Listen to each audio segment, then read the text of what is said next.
A warm welcome to our very first episode of Beyond the Battlefield, a podcast about CIMIC and everything that is connected to this topic.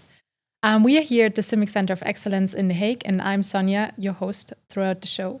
In this podcast, we wanted to create a space where we can talk about CIMIC, about humanitarian coordination with the military counterpart. It is a safe space to just talk, to discuss, to shed lights on maybe gaps or whatever there is that comes to mind.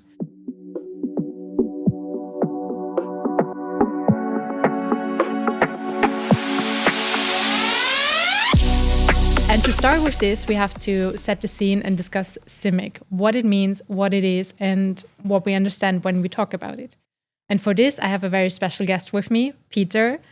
He's also working here at the CIMIC Center of Excellence in the CIC department. But I will give the word now to Peter because he's probably the best person to introduce himself and tell us more about his person. Okay, thank you, Sonja. Thanks for having me. As you already mentioned, I'm Peter.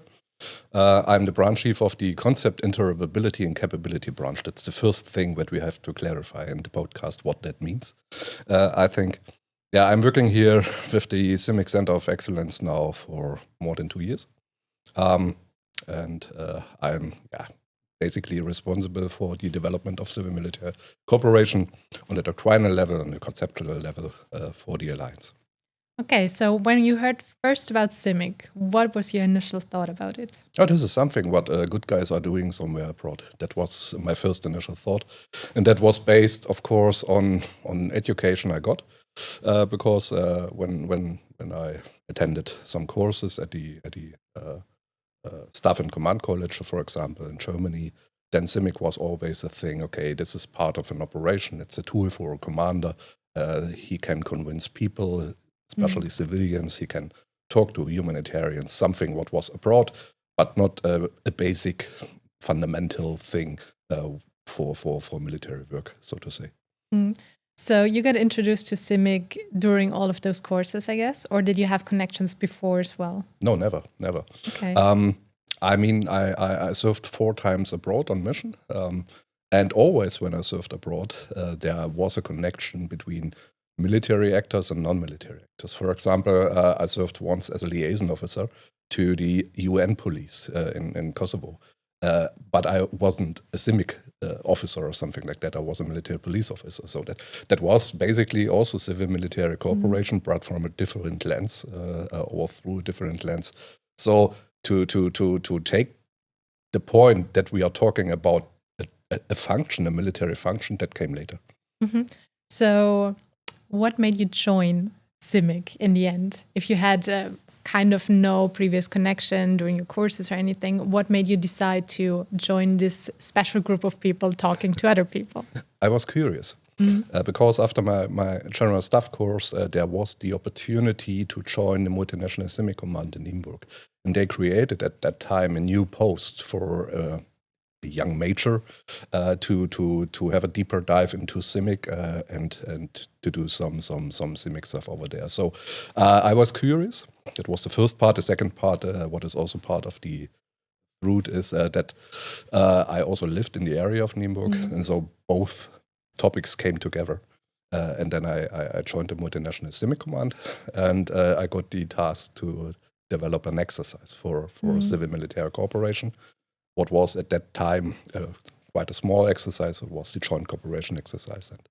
And then we started with a small team, with a white sheet of paper, so to say, in an empty office. That was really the case. And then we developed that exercise. We included a lot of nations. And we started from a humanitarian concept, so to say. So it was all about UN. It was all about OCHA, UN Civil Court, something like that.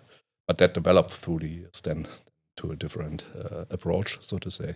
But it was, or were my first steps into CIMIC. And of course, all those basic education in the multinational CIMIC command, but also, I think also in the CIMIC Center of Excellence was part then of my training education. And that started in 2013, so some years ago. Okay, that's quite some time now. So having those 13 years now within CIMIC, do you still think CIMIC is just talking to other people? No, it is beyond that. I think CIMIC, as always, with military functions, developed a lot during the last years, and the reason for that is the security development in the world, and of course also the challenges for the military. So as we shifted from the purely stabilisation modus of the military, but also the crisis prevention in NATO, to deterrence and defense, to collective defense, of course, that meant also for civil-military cooperation that we have to shift our focus to different things. When we are talking about civil-military cooperation, we are talking about a cooperation. That's more than talking. It has to do with an understanding, it has to do with trust, and it has also to do to take the right decision in the right time at the right place with the right person. So that all of that is a civil-military cooperation, basically spoken. Yeah. Well, I'm here at the CIMIC Center of Excellence for about a year now, so I know that the CCOE has quite a lot of influence when it comes to the development of CIMIC and how it should be also connected to all the topics that you just mentioned with collective defense and everything that has to be included for future developments. But what is it that the CIMIC Center of Excellence is actually doing? First of all, we have to explain maybe a little bit what a Center of Excellence is doing. So a Center of Excellence, as the CIMIC Center of Excellence, what is one of more than 30 Centers of Excellence for the Alliance, has 4 tasks. So the first task is doctrine development and standardization. So that means that we are engaged in the whole doctrinal development of the Alliance, and also we are engaged to standardize procedures, mechanism for the Alliance. It's quite important because to have a doctrine, it's one part. So paper is always good to have a paper. And maybe a quick question in between for our listeners that don't know what a doctrine is. Could you explain a doctrine in very basic words? It's a kind of a guideline. How to do things, and maybe also to give a function like civil-military cooperation a framework that okay, what is in that and how we have to do it, not on a very deep level, but at least to install a framework, something like that. That's a doctrine. And as I said, standardization, it's quite also important that every unit on every level is doing at least their work in that framework. So that is meant with this doctrine development. Then we are still developing different concepts for different things in the framework of civil-military cooperation. And a concept development is not done by writing a concept. So you have to do experimentation on that. You have to prove that the concept is valid. And that is also the part of the Center of Excellence. Then we are doing a lot of courses here. So we train for the Alliance CIMIC personnel on different levels. With more than 10 different training solutions we have. Our flagship courses, so to say, are the NATO CIMIC Higher Command course. That is a course what is created to train people. They are headed to the strategic level headquarters, to the operational level headquarters. It's quite important. And the NATO CIMIC Analysis and Assessment course, what is created to train NATO CIMIC analysts for the different levels, but also basically for the operational and strategic level to bring the understanding of the operating environment into the headquarters. And last but not least, we have also guys, they are working on a lessons learned approach. So they are looking, unfortunately, to the conflicts in the world currently, especially Ukraine. And they try to figure out what we see and what does that mean for civil-military cooperation in the Alliance. And it's also quite important because every conflict, every war has a huge impact on the civil population, on the civil environment, but also vice versa. And you have to find your way to handle that. So all both things are done here in the Center of Excellence with approximately 22 subject matter experts on different topics. It's a lot of fun. I can imagine. When talking about the courses, I guess, or I know that there is a lot of military personnel involved that takes the courses, but also civilian, participants from everywhere that is connected to CIMIC in a way, let it be humanitarians, but also from other NGOs, or we also had someone from DJ Echo taking part in some. Do you think it makes sense to mix those courses? And is it that we need those interactions as well to learn and see what we understand from CIMIC from different perspectives? I think it only makes sense to take CIMIC serious, to interact between non-military actors and military actors, because the first and a very important thing to do civil-military interaction is the knowledge of each other, about the capabilities, the availability, but also the capacities. And a second thing is trust. So you have to know each other. And that can be built in a course, that can be built in an exchange of personal workshops, all those things. And we need to have that now. It's not sufficient enough to say, okay, we will see us somewhere in the border in Poland, for example. That doesn't make sense. So I think it's a good one. Basically, I must say that our courses are open for non-military actors, of course, but our main customer is NATO. So our main customer is the alliance, and we have a lot of things to do. So, for example, we create now in the alliance new structures for analysis and assessment. So you have to train and you educate those analysts, so and that takes also a little bit place. Yeah, definitely. You mentioned trust as one of the key topics and themes that are needed for CIMIC, for, successful CIMIC. When looking outside, I know, or you always read in the newspapers, this mistrust against the military and so on and so on. But when it comes to CIMIC, where we actually have the interaction between the civilians and the military, do you think there's also a lot of misconception what CIMIC actually is? And do you think that people actually understand what is meant by CIMIC? I think there are two layers to understand. The first layer is that sometimes I have a feeling that the military is a kind of mispercepted, because some people think that the military is the only solution in order to solve some problems or challenges, or it is a kind of one size fits all. But it isn't, because to achieve an objective, for example, to deter, you need to have a comprehensive understanding, and you have to have also a comprehensive planning.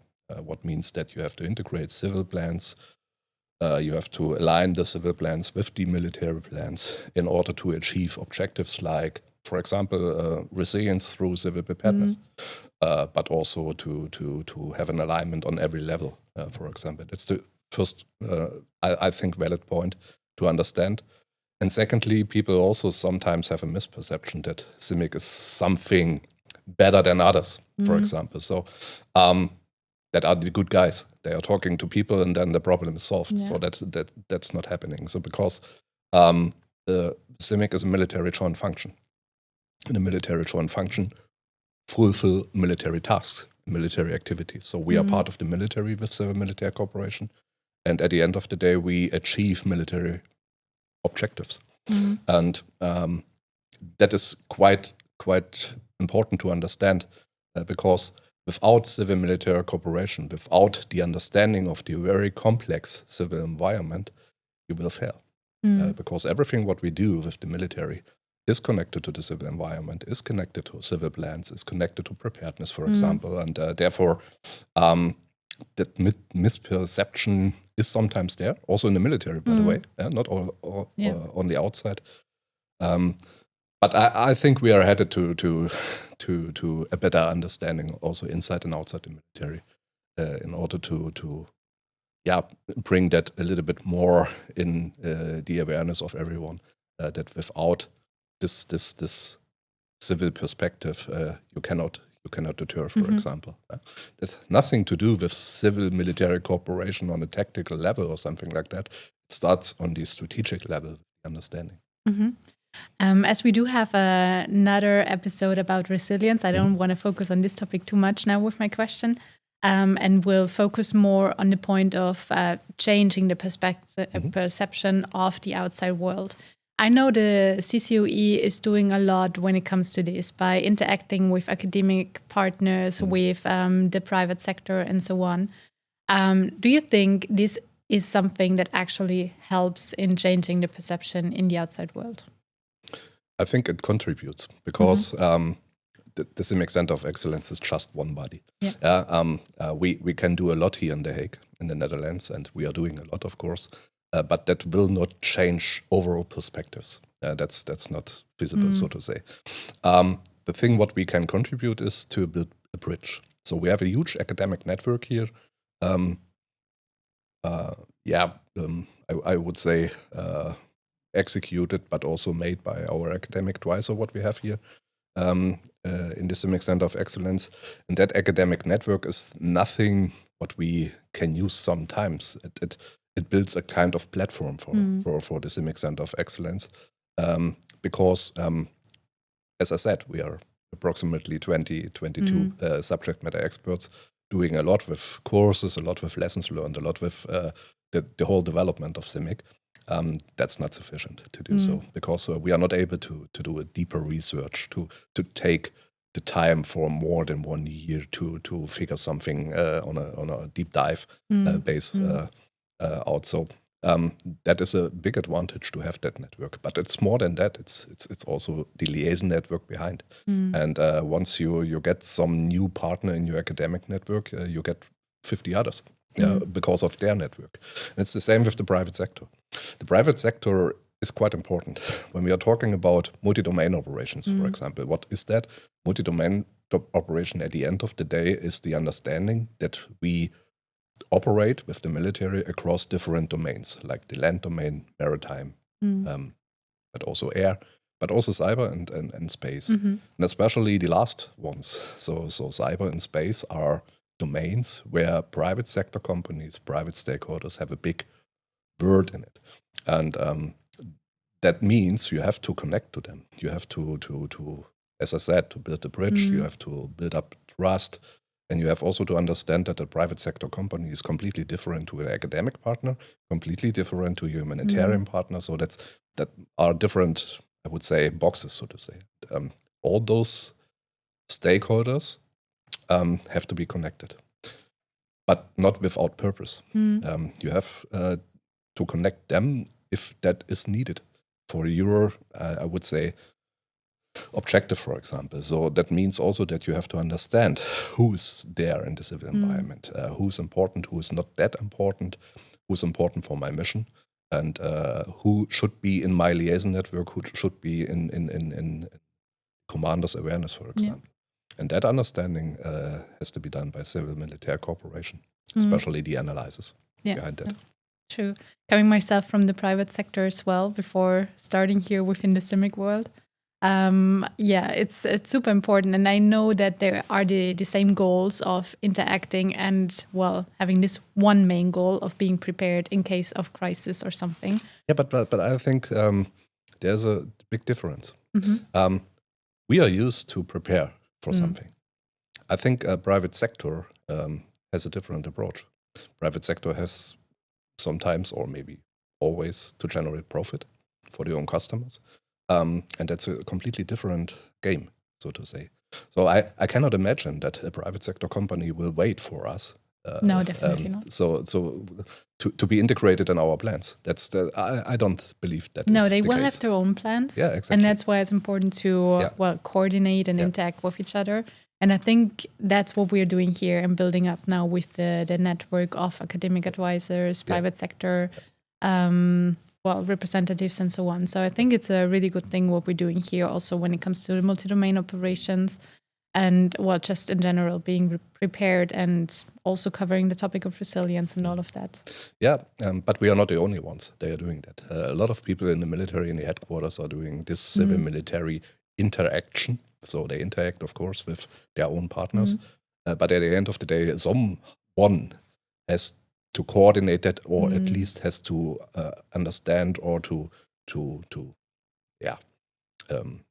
has to have an overview about who's talking to whom. Because if we fail with that, people get confused because then maybe the person A is talking to the same non-military actor than the person B without knowing about each other, and that always causes confusion. So that is, by the way, also not professional. Talking about CMI and CIMIC, what is the big difference? Because I heard you saying civil-military interaction and everyone is doing that and so on. But why is there CIMIC then in the end, if there is the civil-military interaction that everyone is doing? Yeah, don't get it wrong. Not everyone is doing civil-military interaction, because then we would not need CIMIC at all. To understand what CIMIC is, and I mean that is also the topic of the podcast today, civil-military cooperation is a so-called military joint function. Okay, what does that mean? A function is clear, but what does joint mean? Joint means that you have to see this civil-military cooperation from a comprehensive point of view. So it's not just CIMIC staff or CIMIC personnel is doing CIMIC. So always the joint functions are overlapping. So we have, of course, our overlaps with intelligence. We have overlaps with maneuver. We have overlaps with C2, so what is command and control, and so on. So that means a joint function. That is the first message. So civil-military cooperation is no capability, it's no activity or something like that. It's a function. That's the first thing. The second thing is it's a military function. So it's not standing outside the military world. It's just a military function. Easy. So on this civil-military cooperation function consists of two core activities. The first core activity, it's called the civil factor integration. What does that mean? Civil factor integration is made to contribute to the comprehensive understanding of the operating environment. To make that a little bit more clear without being blurry. You have an operating environment, and you can imagine you have a box, for example. That is your operational box or your operational environment. And in that environment, you have different layers. For example, you have, of course, the adversary, so the bad boys. You have to understand what they do. You have to understand what they are capable and able to do, when and where, in time, space, and so on. That is one part, and the main contributor for that understanding is, of course, the intelligence function. Then secondly, you have the information environment. So the information environment is not has no borders in space. So the information environment starts on your mobile phone and is everywhere. And it can be also have an impact on your operation everywhere and every time. And also it can be affected by everyone, for example. For that understanding, we have the communication guys, so the communication guys to contribute to that part of the comprehensive understanding. And then you have the civil environment. The civil environment, as I said, is quite complex. So we are not only talking about civil actors. We are not only talking about NGOs and humanitarians.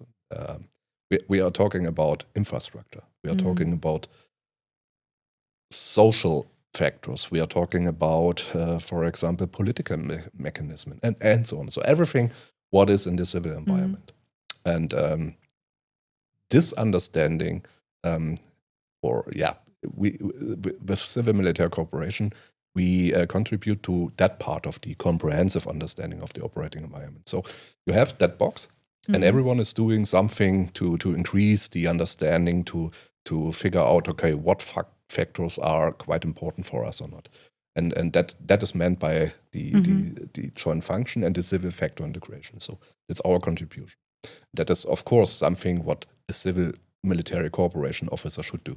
Because they are trained, they are educated to do the analysis on the civil environment and so on. They attended courses, they're following the framework of a concept and so on. And then civil-military interaction is the other part.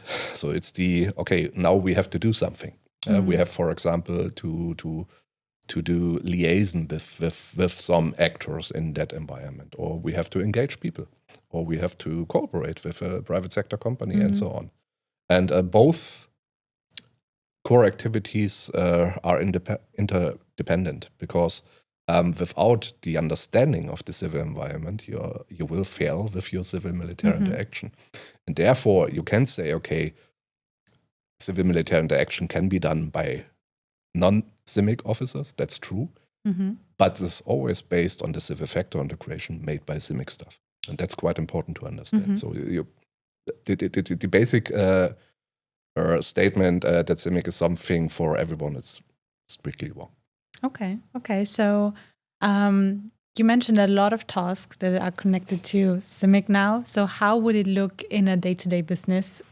I mean, there are several scenarios that we can imagine. When we look at Europe now, what would be a day-to-day business of a CIMIC officer? It depends on the level he is working. Starting on a strategic level in a strategic headquarters, he contributes to the understanding of the operating environment, as I said. So we have people over there, they are doing analysis of different or on different topics in the operating environment, such as infrastructure, for example, but also the impact of maybe a baseline requirement of a nation on a mission. So a baseline requirement, for example, is food. For example. So of course, they are also doing a scenario-based analysis. So they think about case studies, they think about scenarios, and to give the answer, okay, what does that mean for an operation? And of course, without going that deep, they have to contribute also to plans. That's a part in the strategic and operational headquarters.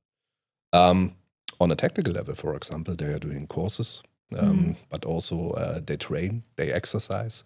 They not only contribute to exercises, but they exercise their own capabilities on a tactical level. What is, for example, liaison?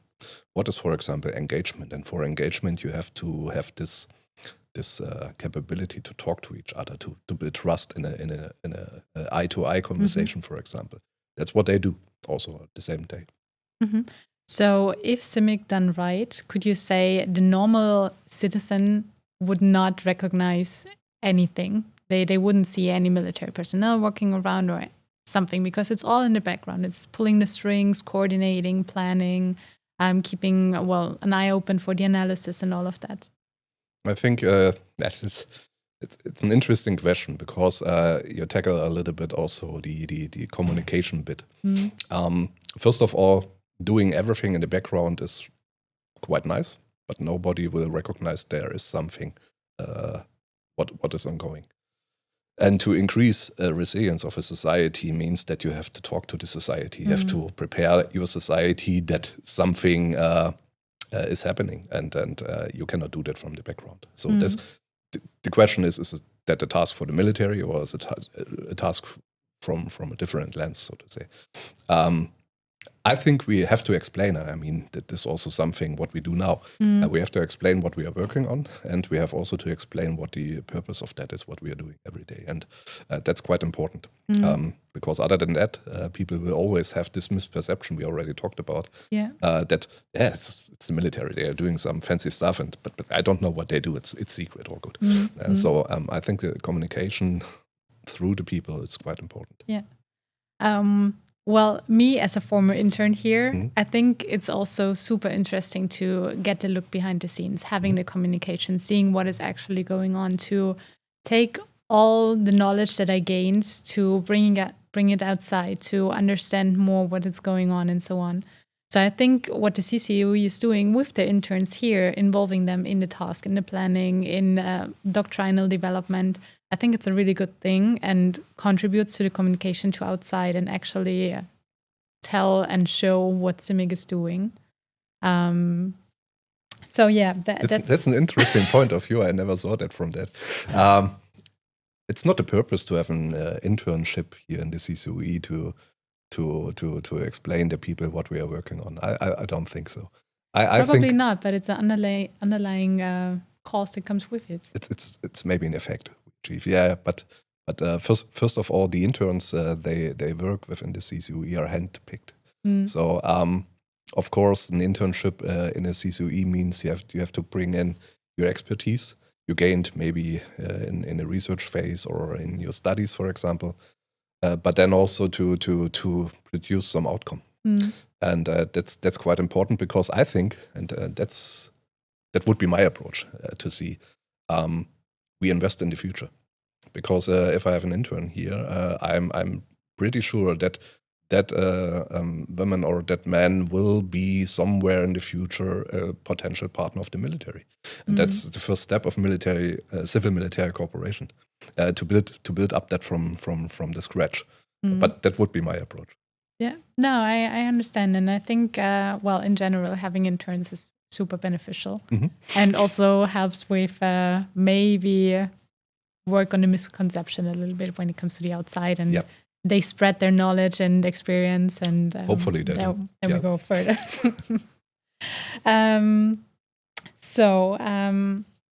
Talking about a little bit more about the CCOE, you mentioned other centers of excellence before. What do you think makes a CCOE a center of excellence? I think the people, because as I said, we have approximately 20 subject matter experts here, and all those ladies and gentlemen are quite experienced in their field of expertise.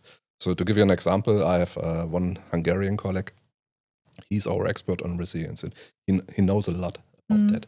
But it's not just doctrinal knowledge, it's more than that. So he's always able to translate the doctrinal things, the conceptual things when it comes to resilience, into an operational outcome, so to say. So he's able to create that operational effort, and that's the same with another colleagues working on human security, on the analysis and assessment capability, for example, and in the academic network. So every one of those, they are still working here, are excellent, and that at the end of the day creates a center of excellence. Is everything what we do excellent? Of course not. You will not find that on that planet.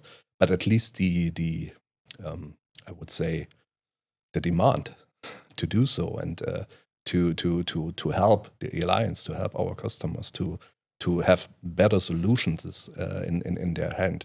That is something what drives us. And I would say, why not?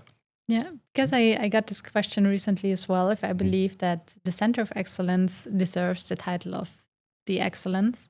And I think, yes, it does. Because as you said, there are so many experienced people working on the development for the future, working on courses and just trying to make it better. And I think that's what excellence is actually meant to be. Preparing for the future, always consider new developments, new ways to go, new approaches. And I think that's what we're doing here. So I would go with you and say, yes, we are a center of excellence, and we do deserve the title to have it. Yeah, I mean, there's a very important point in your statement, and that is this future foresight. I can imagine working in a military headquarters, as I did also in the past. You don't have time to think about the future, and you even don't have time to think about 2030 or 2035, because you have to live with your daily battle rhythm. You have to think about tomorrow or maybe the next 3 hours and so on, and that's completely understandable, and that's also not the task of those guys. So you have to have someone who has the time and also the expertise based on the people to look a little bit more forward, to see, okay, what will happen or may happen in the future, and what does that mean for our capability development today? Because when we fail to develop the capabilities in the right way today, then we will fail also in 10 years. And that is our part, our contribution to the whole of warfighting concept of NATO, but also for all plans of NATO. And that is a very important part, and you should not miss that. Yeah. But I'm pretty sure that not everybody is convinced about that is the right way, but it's okay. Why not? I remember last year when we had the annual CIMIC Foresight Conference, we were working on this big timeline of the CIMIC development over the years. And looking back to, I don't know, I think we had the first card in 1996 or something. Yeah. And then all the missions and development and everything that's going on. I think it's super interesting to see where we are coming from, to see, okay, where are we going? What changed within our environment, within the world, within how we have those conflicts and crises going on when it comes to space and cyber as well. So I think looking forward is something that we have to do in order to be successful in the future as well. Do you see already some gaps, or some ideas that have to change in order to be prepared for future battles or crises? I think we don't have to look that much in the future, because you can see that every day on the different battlefields nearby Europe, by the way. So I think drones is one big topic, and that has also an impact, of course, on the civil environment, but also on military operation. That is one part. Artificial intelligence. It's not a challenge. It's an opportunity from my point of view, but you have to be careful to use it. You have to be careful and in education and training of your people how to use it, and what are the borders, for example, of that artificial intelligence, but can save a lot of time. And that, of course, speed up also processes in headquarters. This is one thing. Climate change, I would say, is another part, because you can always say, okay, the climate change is something obvious on the one hand, and on the other hand, it's far away, but it will have an impact on military operations. I know there are centers of excellence working on the impact of climate change on the Arctic. And it's quite an important topic. So those are just examples, and I could send you a list of that. What we have to take into our consideration. Not everything is every day that important, but you should not forget something, because the time is also running quite fast. So when I compare the opportunities we have today, 26, with the opportunities when I started in the military service in 1998, it's a completely different world. And when I think about, okay, how will the world look like in 20 years, then I can imagine there is another step. So, and that's what I mean with the importance of foresight, but also to answer the question, okay, where foresight meets operational reality, and where's the bridge, and what we have to do. I know that this is always a topic here as well. We also discuss scenarios for 2035 when it comes for the next annual CIMIC Foresight Conference in September. So I'm really looking forward to discuss this then as well in more detail, to see, okay, what are actually the ideas or scenarios that might pop up in the future. But I would like to avoid a misunderstanding. It's not that we have this glass ball on our desk and we see what will happen in the future. And it's also not the case that we are just thinking about 45 or something like that. I mean, this year's annual CIMIC Foresight Conference has a clear approach. So we would like to connect foresight things we have done already in the last years with the operational reality today. That's quite hard. It's a big challenge because of that, what I said. So the world is running quite fast.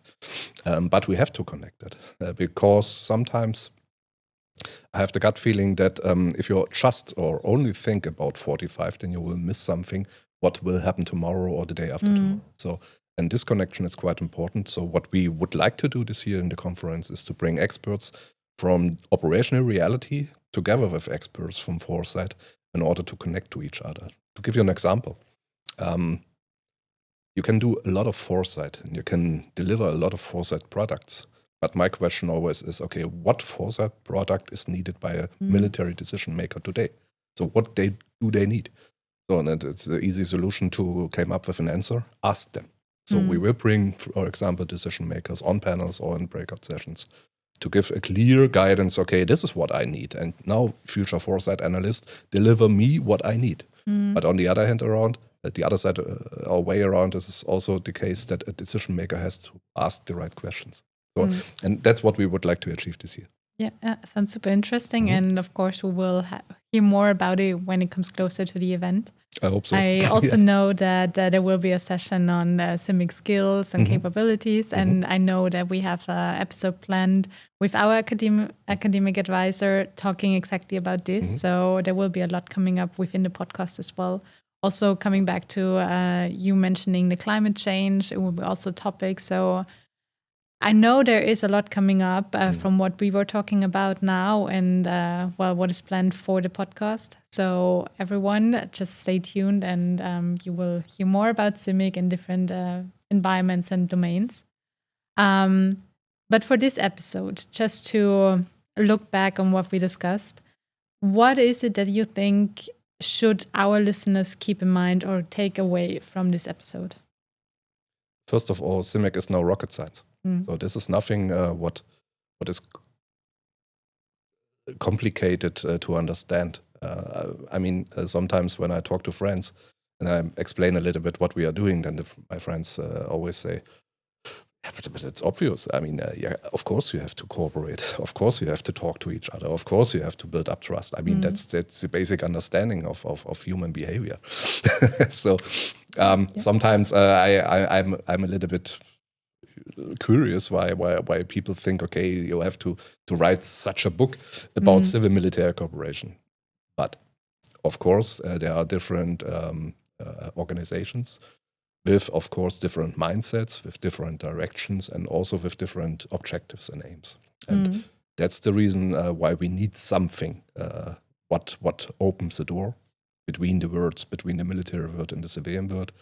And sometimes also you need to convince people. And for that, you have that military joint function. And when people understand, okay, that is the purpose of the joint function and also the added value, then people will learn also that, for example, for the synchronization of military and non-military activities, you need someone who's able and capable to deliver that. And it's not the synchronization itself. It's not an activity what you can learn how to synchronize or something like that. But it starts with the understanding, and it starts with the so to say, to give you an example, with the white picture in an operating environment. You have the red picture, as I said, with the adversary. You have the blue picture with your own forces. But there's a big white picture, the whole civil environment. And that's quite important to understand. And that is what CIMIC can deliver. So for our listeners, what would you recommend if they want to dive deeper into CIMIC to prepare for upcoming episodes, or just because they're interested, they heard something, they want to dive into this topic a little bit more in detail? Do you have any recommendations? Join our conference. You can learn a lot. That would be the first thing. Second thing is join our YouTube channel because you'll see not only podcasts, but you see also our webinar series. This is what is quite a perfect tool to make it clearly understandable what CIMIC stands for. You will not have lessons on civil-military cooperation, but you will find a lot of topics they are connected to civil-military cooperation and to military operations with a lot of experts talking about things. So that it's also quite good. We have a webpage. You will find a lot of publications from the CIMIC Center of Excellence. But at the end of the day, give us a call, send a request, join a course, or just like us. And if you have any further questions or ideas for upcoming episodes, you can always send us an email. It will be in the podcast description. And for one final question, what do you think, or what is it for you that beyond the battlefield means? Exactly what I said. The military is just one part of a comprehensiveness, and beyond the battlefield means that, especially in the situation we are, or the challenge we are facing, you need comprehensive approach. But not talking about a stabilisation operation, you need a comprehensive approach of nations, of societies, of the military, of the alliance, to move forward and to produce the deterrence in order to avoid warfighting. Because the only thing to avoid warfighting is to be strong, to be connected to each other, and to move in the same and the right direction. And that is something what we only can achieve together. And with this, I want to thank you for taking the time, for being here, for explaining what CIMIC is, all the background details when it comes to the CCOE as well. Thank you to the listeners for turning in and staying with us for this time. And if you're interested, the next episode will be about resilience, coming up end of the month. I think the 26th will be the release date. And if you have any questions or other ideas for episodes, just write us an email, and we're happy to see you next time. Thank you.